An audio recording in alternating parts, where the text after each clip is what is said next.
Hi, this is Eddie Fitzgerald from UncleEddie'sTheoryCorner.com, and we're here tonight to talk about Jane Eyre. I love Jane Eyre. It's a great story. We'll be listening to some snippets of it from the Orson Welles Joan Fontaine version from the 40s. I like this type of story.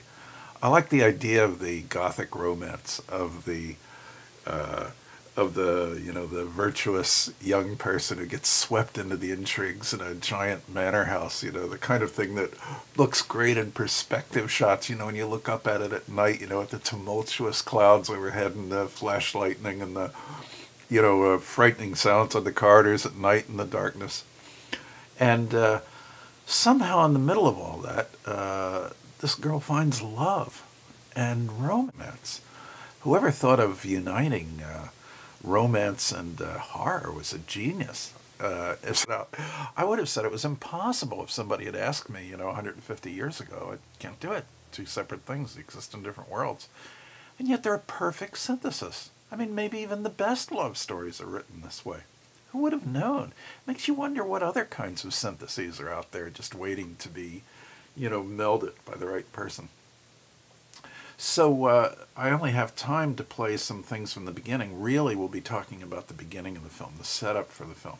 I always find the setups more interesting than anything else. It's like a dirty joke, where the setup is more interesting usually than the punchline. So, let's listen. My name is Jane Eyre. I was born in 1820, a harsh time of change in England. Money and position seemed all that mattered. Charity was a cold and disagreeable word. Do you hear that Bernard Herrmann music in the background? That's eerie, creepy music, but it's music full of destiny. It's really telling you that the person who's being discussed, or who's in front of you, is being watched by the gods. This is a person of destiny, somebody to watch, somebody whose life has significance. I noticed, too, that it's the same type of music that Herrmann used for Cyclops Island in the Seventh Voyage of Sinbad, or it could have been from Jason and the Argonauts. What a wonderful idea to use adventure music, high adventure music, for a romance. But then again, why not? I mean, a romance is the greatest adventure that most of us will ever have in our lifetime. Okay, I think what I'll do is I'm going to play that back again.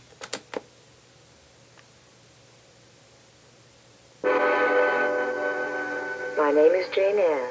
I was born in 1820, a harsh time of change in England. Money and position seemed all that mattered. Charity was a cold and disagreeable word. Religion too often wore a mask of bigotry and cruelty. There was no proper place for the poor or the unfortunate. I had no father or mother, brother or sister.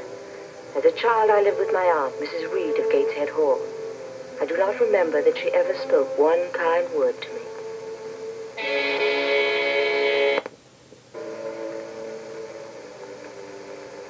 This, Mr. Brocklehurst, is the child in question. She's the daughter of my late husband's sister, by an unfortunate union which we in the family prefer to forget. For some years she's lived in this house. The recipient, I can clearly see, of every care which a loving benefactress could lavish upon her. Come here, little girl. What is your name? Jane Eyre, sir. Well, Jane Eyre, and are you a good child? The less said on that subject, the better. Indeed. Only this morning she struck her little cousin most brutally and without provocation. That isn't true. Jane? He hit me first. Silence! John, dear, did you strike her first? No one did, Mama. You did. You know you did. You knocked me down and hit my head and made it bleed. I did You not. did. You said you did. I won't listen to your odious lies. You see, Mr. Brocklehurst, how passionate and wicked she is. I do indeed. Come here, child. You and I must have some talk. No sight so sad as that of a wicked child. You know where the wicked go after death? They go to hell. And what is hell? A pit full of fire. And should you like to fall into that pit and be burning there forever? No, sir. Then what must you do to avoid it? I must keep in good health and not die. But children younger than you die daily. Only last week, we buried a little child of 5. A good little child, whose soul is now in heaven. But what of your soul, Jane Eyre? I don't see why it shouldn't go to heaven, too. You don't see, but others see clearly enough, do they not, Mrs. Reed? You have heard the name of Lowood? No, sir. It is a school for unfortunate orphans. My estate lies within a mile, and as chairman of the board, I spend much time in its supervision. Would you like to go there, little girl? You mean not live here anymore?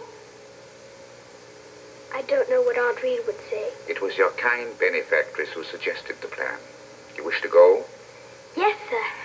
You've made a wise choice. Wiser than you know. And now I must pray God to take away your heart of stone and make you meek and humble and penitent. You may rest assured, Mrs. Reed, we shall do our best to collaborate with the Almighty.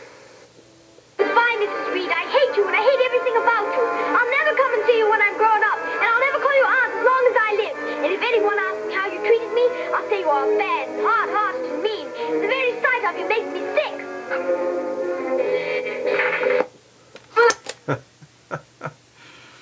Boy, that reminds me of the Odyssey, where Odysseus, curses the gods, and of course when you do that, you burned a bridge behind you. And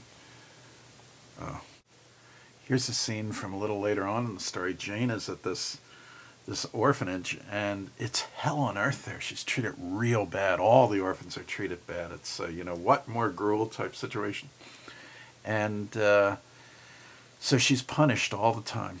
And here she is, she's being punished. She's made to stand on top of a chair in a dark place in the hall or something forever and ever. And a girl who's befriended her in the school talks to her and sneaks her a roll that she got from dinner. And this is what Jane says to her. I'm not bad. I promise I'm not. But I hate him. I hate him. It's wrong to hate people. I can't help it. I thought school would be a place where people would love me. I want people to love me and believe in me and be kind to me. I'd let my arm be broken if it would make anyone love me. Or let a horse kick me. Or be tossed by a bull. Don't say it. But I would. I would. Boy, Jane wants to be loved. That scene is brilliant in its simplicity.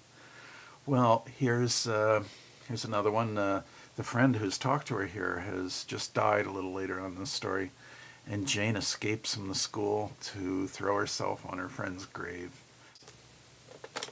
Jane? Jane.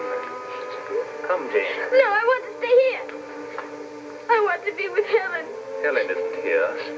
Helen is God. Jane, remember what you say in your prayers every day. Thy will be done. Do you think you're doing God's will by giving way to despair? God wants children to be brave and strong. Won't you do what God wants? I'll try. That's right. Don't forget, the harder you try, the more God will help you. Now let me take you back. No, I can't go back to school. I'll never go back. I'll run away. Jane, you know what duty is, don't you? Duty is what you have to do even when you don't want to do it. I may not want to go out into a snowstorm to visit a sick child, but I know I have to go because it's my duty. Now what is your duty, Jane? I don't know. Yes, you do, Jane. In your heart, you know perfectly well. Your duty is to prepare yourself to do God's work in the world. Isn't that true? And who can do God's work?